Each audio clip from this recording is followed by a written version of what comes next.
Hello and welcome to the Starting Sister series, the series in which we go from your first purchase to your first 2,000 point army list and everything in between for the Sisters of Battle, also known as the Adepta Sororitas. In this video we'll be looking at the 2,000 point army list, specifically ones that have performed well within tournaments. And as I like to present a variety of different lists to show off different playstyles, a lot of the lists here will be from before the points change in the latest FAQ. However, in those situations, I will address what the new point value would be of that list and how to bring it into line to a 2,000 point army list so that it can be played today. Anyway, let's get right into the lists. The first list we're going to look at is a list that placed first within the Queensland Masters, and the Masters tournament was one that we have looked at before with one of the AdMech lists within the Cataphrone lists, and this was an event held specifically as an invitational for top players of their factions, with each of them bringing rather powerful lists. So to place first is rather phenomenal, and the list that placed first was an Order of the Bloody Rose, taking a Brigade detachment, so already we have something somewhat unique in that Brigade detachment by itself. For the HQ choices of this Brigade detachment, the first HQ was a Canoness, taking a Plasma Pistol and a Null Rod, as well as the Relic Beneficence. In addition to that, she had the Warlord trait Righteous Rage in order to help out with that Becky build. So this is a very classic Becky Canoness. For the second HQ choice, the list included a second Canoness, in this case having the Blessed Blade and a Plasma Pistol, upgrading that Blessed Blade to a Blade of Admonition using the Open the Reliquary stratagem for 1 command point. The third HQ choice is yet another Canoness, taking another Blessed Blade, a Plasma Pistol, and having the relic the Mantle of Ophelia, which it has taken for 1 command point using the Open the Reliquary stratagem, just like the previous Canoness. In addition to that, this Canoness has Heroine in the making in order to pick up Beacon of Faith, which makes sense as they're putting the Beacon of Faith on the Canoness as most likely to survive. Finally, there's a fourth HQ choice, which is a Missionary with no upgrades, and this is most likely because, as we'll see, the elite slot is filled up as it is. Now looking at these HQ choices, this does seem like a very potent use of the Canonesses and their abilities to carry a lot of different relics, as well as being very powerful units for their points cost. One thing I will say though is that this was before the Null Rod became free, so it'd be interesting to see if that would have influenced the Blessed Blade on that third Canoness, or if they would have gone with a Chainsword and a free Null Rod. However, considering that the Blessed Blade would cost as much as a Null Rod to take in this case, I would have to guess that they would have stayed with the Blessed Blade, as it does allow the Canoness to put out more damage against various enemies. Considering this is a Brigade detachment, you're required to take 6 troops within a Brigade. In this case, the list has taken 6 squads of 5 Sisters of Battle each with no upgrades. Remember, this is one of those situations where this was before the points change, so none of them have the Simulacrum. However, now that the Simulacrum is free, each one of these squads should have a Simulacrum on them, as it doesn't really cost you anything and gives you the ability to sometimes use some Miracle Dice when you really need to. Moving along, we come to Elite's choice, and this is why this list is a Brigade detachment, because it really does take advantage of those Elites and the HQ choice to some extent. The first Elite choice in this list is a unit of 8 Celestians, carrying 1 Multi-Melta, 1 Simulacrum, and 1 Incenser Cherub. Once again, remember this list was made before the points changes, so the Simulacrum was actually paid for in this list, whereas now it would be free, making it a lot easier to use. And after the first unit of Celestians, we have 2 more units of Celestians, each unit being composed of 5 Celestians and each unit carrying 1 Multi-Melta. In this case, none of those units have a Simulacrum, but considering that the Simulacrum is free now, you would take it on each of these units, considering you paid for it on the first unit. This is an interesting use of Celestians carrying Multi-Meltas as opposed to Melta-Guns or other such weapons, but it does make sense as they're a rather survivable unit that will do very well in close combat if someone tries to engage them to shut down the Multi-Meltas. Following the Celestians is a unit that I'm kind of surprised to see, which is a Hospitaller. There isn't much to say about this unit. I guess it makes more sense if you're bringing so many elite choices, though even then I'm still not necessarily sold on it, and I think if you needed to cut something to open up points within this list, the Hospitaller would be one of the first choices to cut. After the Hospitaller comes the Magifier. In this case, the Magifier has used the Venerated Saint stratagem in order to take 2 different litanies, in this case being a Tale of the Warrior and a Tale of the Stoic. In addition to that, the Magifier has also been given Open the Reliquaries to take yet another relic, in this case being Litanies of Faith. Now to round out the elite choices, this list has taken 3 squads of 8 Repentia, and what's interesting about that is it does show that lists can take varying numbers of Repentia. You don't always have to max out on them. Even if you're taking the max amount of squads, you can actually take less than the maximum amount of Repentia in each squad. And one other thing I'd like to point out is this list doesn't use any Rhinos, so those Repentia are either coming out of strategic reserves or they're simply placed on the table, and the player hopes that they do not get wiped out before they get into combat. Most likely you're going to be putting them into strategic reserves, so consider how many command points you're using between all of those special relics and your Repentia. You'll be starting the game off with very few command points, and it'll be a bit difficult to use them on stratagems. However, you do end up with a decent amount of Miracle Dice with all of the different units you're taking. Now moving along from the elite slot, we will come to the fast attack choice. In the fast attack choice, there are 2 units of Dominions, each unit being 5 Dominions strong, and no special weapons. This doesn't seem bad, as the Dominions are basically just basic sisters with a little bit more mobility, and other benefits. The nice thing is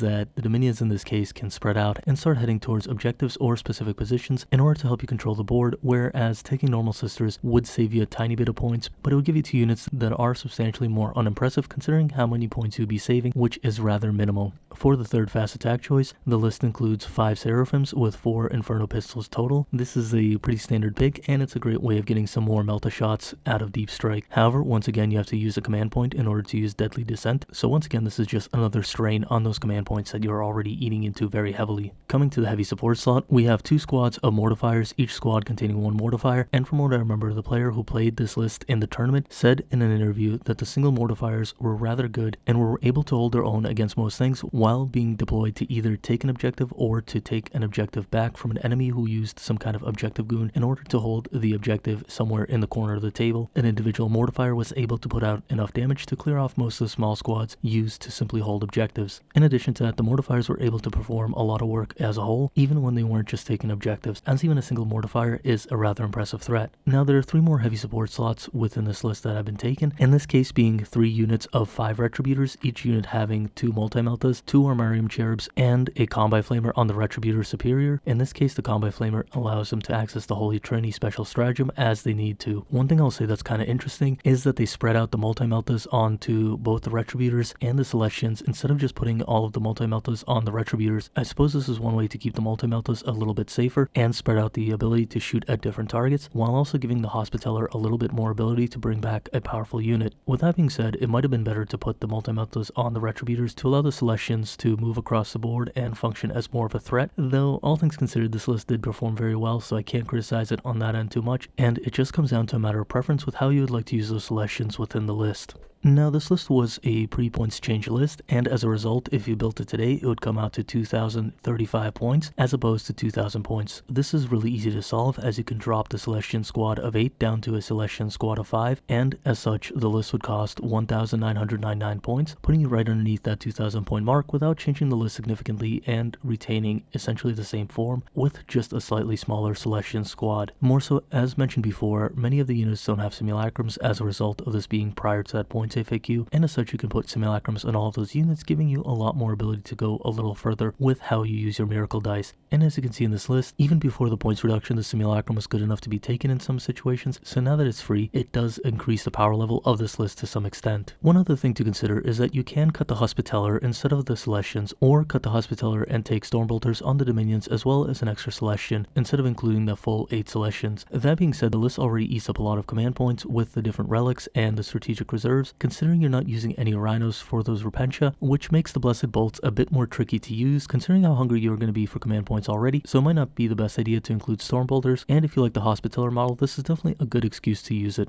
The second list we're going to look at is a list that placed 4th place within a 32-player event, and this one's composed of 2 different detachments, the first of the 2 detachments being the less interesting one, which is a patrol detachment of the Order of the Bloody Rose. As this is a patrol detachment, it only requires 1 HQ choice. In this case, the HQ choice is a Canoness, being taken as a Becky with a Beneficence and a Warlord trait of Righteous Rage. This Canoness is also the Warlord of this army. For the troop selection within this patrol detachment, you only need 1. In this case, it's a squad of 5 basic sisters with no upgrades, and as you can see, there's no simulacrum included. This means this list was made prior to the points change. However, as you'll soon see, this is a very interesting list, and there's a reason why I wanted to include it. Moving down, we go to Elite's choice. In this case, the list has taken a unit of 2 Death Cult Assassins. Obviously, these are just for taking objectives, as opposed to doing much else. And for the second Elite's choice, this list has taken a unit of 9 Repentia. Nothing special about them, though once again, there's no Rhino, so these will probably be going into strategic reserves in most cases as an infiltration unit in order to come out of strategic reserves in order to take a specific position on the tabletop. Finally, to wrap up this patrol detachment, the list has taken a single unit of Retributors, in this case being a unit of 5 Retributors, armed with 4 Multi-Meltas and a Combi Flamer on the Retributor Superior. In addition to the Retributors, the squad includes 2 Armarium Cherubs, which is rather standard for this kind of build. Now, that's everything for the patrol detachment, so as you can see, it's not necessarily the core of the army that's the Bloody Rose Order, but rather a small patrol size in order to infiltrate onto the tabletop with some Repentia while offering a little more firepower with the Retributors. The second detachment of this list is where things get really interesting, as it's a Spearhead detachment being of the Order of the Valorous Heart. Looking at this detachment, the first thing we'll see is that there's only one HQ choice, as that's all that their Spearhead detachment requires. In this case, the Spearhead detachment HQ choice is the Triumph of St. Catherine, which is an incredibly powerful HQ choice that functions as a force multiplier for your entire army. Moving down this list, there is no troop choice, as this is a Spearhead detachment, though there are 2 elite choices, in this case being another unit of 2 Death Cult Assassins, and the reason for all these Death Cult Assassins will become very clear very soon, as this list doesn't have a lot of units, but rather functions as more of a monster list that has a lot of firepower. Now for the second elite choice, the second elite choice is an Imagifier being given the Tail of the Stoic and taking Heroine in the making in order to gain Beacon of Faith, which is one of the strongest warlord traits within the faction as a whole. And don't forget, the Tail of the Stoic does benefit from the Valorous Heart, so the Imagifier increases its benefits to units that it's next to significantly in this situation. And finally, as this is a Spearhead detachment, we come to the heavy support choices, which make up the bulk of this detachment. To begin with the heavy support choices, this list includes 3 Exorcist tanks with Exorcist missile launchers on each of those Exorcist tanks, giving the list an incredible amount of firepower from these 3 Exorcist tanks and showing that the Exorcist tanks do have a place within the meta. Now to the 3 Exorcist tanks, the list includes 3 units of mortifiers, each unit of mortifiers including 4 mortifiers. This is a very heavy amount of mortifiers, giving you an incredibly high amount of heavy bolter shots, and as such you can see this is why the list includes so many Death Cult Assassins, as it doesn't have much else in the way of small units, so having those Death Cult Assassins really lets it kind of grab objectives on the board while the rest of its army shoots anything that moves off of the table. This is very much a shooting list, and it was 1,997 points, but has since gone up to 2,016 points. To bring it exactly to 2,000 points, you can cut a single Repentia and keep the list mostly the same.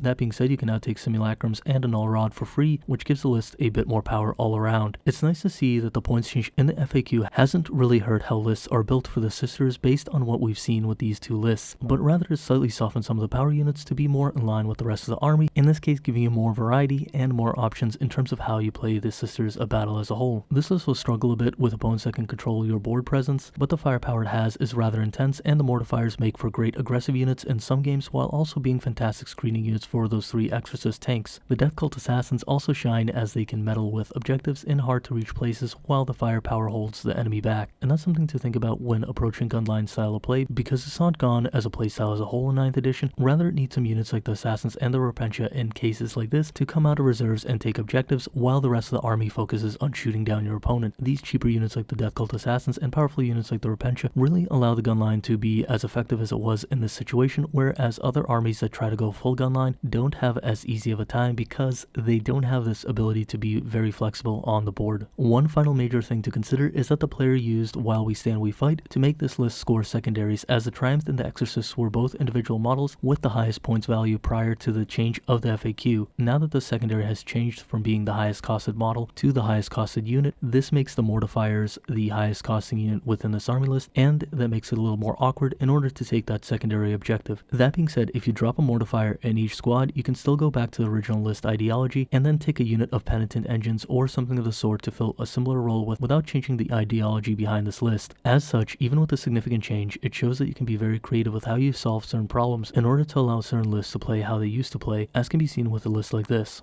For our third list, we once again have a list composed of 2 separate detachments and 2 different orders. In this case, this list has finished 4th within another 32-player tournament and has a bit of a different playstyle than the previously 2 mentioned lists. The first detachment within this list is a patrol detachment being composed of the Order of Our Martyred Lady. For the first HQ choice of the patrol detachment, the list has taken as Celestine and has made her the Warlord, which gives her the Beacon of Faith trait, and that's a rather powerful trait to have as mentioned before. The second HQ choice for the patrol detachment is Junithirida, as this is an Order of Our Martyred Lady, and she really does bring a lot to the table as an HQ choice for that order. For the troop choice, as many patrol detachments do, this patrol detachment takes 1 unit of 5 sisters and does not give them any upgrades. Once again, pointing out that there's no simulacrum, so you know that this list was probably built before the FAQ changes, which made the simulacrum free. After the troop choice, we come to the elite choice. In this case, there's only 1 elite choice for this patrol detachment, being a preacher with no upgrades, and this is most likely to save on elite slots within the following detachment detachment because the preacher does not belong to any order, and as such it doesn't really matter which detachment you put him in, so this is a great way to get some extra elite slots without having to restrict the elite choice to a specific order that you might otherwise not want to. After the elite choice we come to the heavy support choice. In this case the list has taken 2 heavy support choices, each heavy support choice being a unit of 10 retributors, each unit of 10 retributors having 4 multi-meltas and a simulacrum, as well as 2 armorium cherubs. This is actually a rather large size of retributors, and you can see it in this situation. They were willing to pay for the simulacrum on these units of retributors, as well as having them near Junithiorita, making them a rather powerful unit, all things considered, as all of a sudden they get a lot of rerolls, reloads, and other kind of options. And they have quite a few models within their unit, so they can take some damage before going down. One thing to mention with the FAQ changes, the power level has gone up, so with a large unit of retributors such as this, you will be paying more command points if you want to take them into strategic reserves, though you can definitely play around with what you take in strategic reserves to mitigate the change in power level. Now for the second detachment, the list has taken a Vanguard detachment being composed of the Order of the Bloody Rose, and as this is a Vanguard detachment, you can expect there to be a lot of elite choices, and this is most likely why it's Order of the Bloody Rose, because the elite slot usually benefits from the Bloody Rose more than any other slot within the faction. As this is a Vanguard detachment and a Bloody Rose detachment, the list has taken a Candace, making her the Becky, which is one of the most common HQ types for a Bloody Rose order, giving her the heroine in the making ability to get a second warlord trait being Righteous Rage, as we've seen in the past, and giving her the relic Beneficence. Once again, a very standard HQ choice that can do a lot of damage and has a lot of power as a whole. Now looking at the elite choice of this Vanguard detachment, the list has taken 2 units of 10 Celestians, each Celestian being composed of 7 regular Celestians, a Celestian Superior with a Combi Melta, and a Celestian with a Meltagun, as well as a Celestian with a Simulacrum Imperialis. Now remember, as this list was made before the FAQ changes, in this case these 2 squads actually become slightly cheaper because the Simulacrum is now free, so it does show that the points change did balance out in the long run if you were already building a diverse list, while if you were building a very skewed list that used certain units, you definitely saw a points increase in your list overall, and for the most part the points did go up on all the different lists, but as we've seen, it's not been significant enough that you actually had to take an entire unit out, rather you would have to modify one unit a little bit here and there. For the third elite choice, the list has gone with an Imagifier, giving the Imagifier an extra relic known as Litanies of Faith, and using the Venerated Saint stratagem in order to take both Tales of the Stoic and Tales of the Warrior. Now for the fourth elite choice, the list has taken a unit of 8 Zephyrim, being composed of 7 Zephyrim and a Zephyrim Superior. Nothing really special about them, no Zephyrim Penitent or anything of that sort, just a basic unit of Zephyrim. Remember, the Zephyrim have gone down in points since this list was made, so once again showing a place where the list has actually been reduced in points as opposed to increased in points because it had a diversity of models. After the Zephyrim, there are 2 units of Repentia, each unit being composed of 8 Repentia, once again showing us that a unit of 9 Repentia is not necessarily necessary in a list like this, and you'll oftentimes be okay with smaller units of Repentia. And in this list there are 2 dedicated transports, both of which are Rhinos, and this is probably another reason why the Repentia are in units of 8 instead of 9, as you can put different special characters in the Rhinos with them, such as the Preacher, the Canoness, and the Imagifier, as you need to within any mix that you choose, or leaving certain characters out, such as the Imagifier, to hang back and buff other units. And to wrap up this list, we come to the heavy support choice. In this case, each heavy support being a unit of Mortifiers, and each unit of Mortifiers being composed of 2 Mortifiers, 1 Mortifier being upgraded to an Anchorite, with both Mortifiers carrying heavy bolters and penitent flails. And as mentioned, this list is prior to the FAQ, and despite it having a rather good mix of models, it has gone up in points so that the new points value would be 2020 points. The easiest solution would be to drop a Celestian from each squad. You also can get more stuff like the Null Rod for free and the Simulacrums, so that you can actually get more units, more special items, without having to take up any additional points. As a whole, this list is just as viable as it was before, and I can definitely see something like this seeing play going forward because it has so much power that it brings to the table. Though as mentioned, the biggest change is that Retributor change, with the Retributors going up in power level, so it makes it a lot harder to put them in strategic reserves. However, if you have the command points available, it doesn't really change too much, and you can still do it as needed, or simply use terrain to hide the Retributors until you're ready to utilize them, thus saving on command points while keeping the Retributors relatively safe.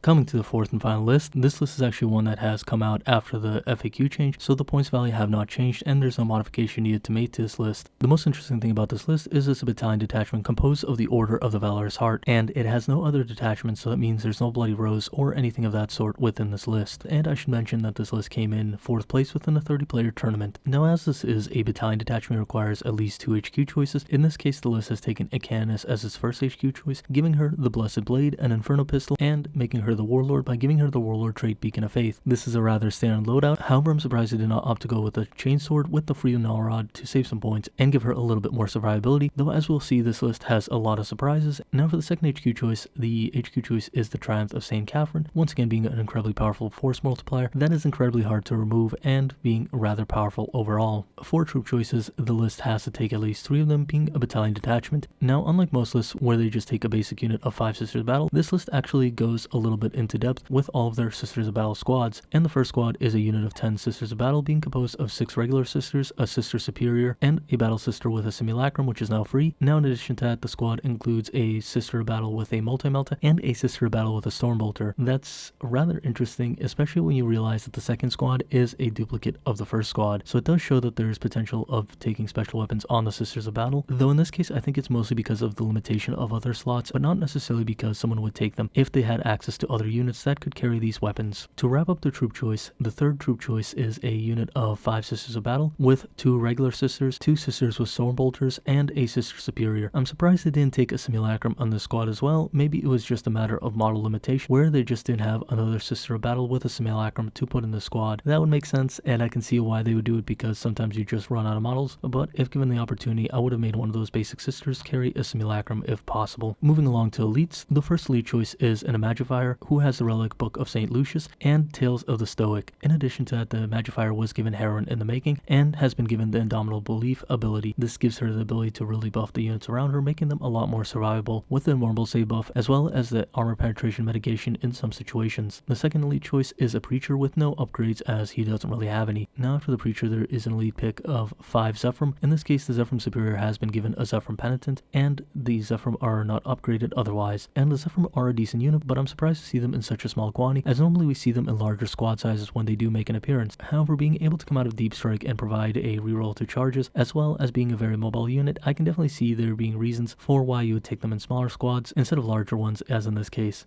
Following the Zephyrim squads, there are 2 squads of Repentia, each squad being 9 Repentia strong, and to accompany the Repentia, there are 2 dedicated transports being 2 Sororitas Rhinos. Nothing too exciting about that, rather standard procedure, with the Rhino being able to carry the Repentia and the Preachers, as well as other special characters that the player so chooses. The list includes a single fast attack choice, in this case being a unit of 5 Seraphim, with no special weapons except on the Superior who's carrying a plasma pistol. Once again, this is an interesting selection, as normally you would see the Seraphim carrying Inferno pistols, so I'm guessing this was a point limitation and they just wanted a unit that was fast moving and could deep strike as needed in order to perform actions or simply take objectives really quickly, and the plasma pistol was just because of extra points left over at the end of the list building. I definitely would have tried to find a way of including Inferno pistols on this unit, as Inferno pistols are rather strong, though considering the rise of Death Guard and other such armies, the Inferno pistols might be a little weaker than they used to be, but I can definitely still see them being perfectly fine anyway. Then to wrap up the list, there are 3 heavy support choices in the heavy support slot. The first 2 heavy support choices are units of 4 mortifiers each, being armed with heavy bolters and penitent flails on each of the mortifiers. Nothing unique there, just another powerful unit that we've seen in many of the other lists. And the third heavy support choice is a unit of 10 Retributors being armed with 4 multi-meltas, 2 Armarium Cherubs, and a Simulacrum. In this case, the Superior does not have any kind of combat weapon to grant them Holy Trinity when possible, so it's not a consideration in this situation. Rather, it's just a large unit carrying multi-melta weapons and a Simulacrum.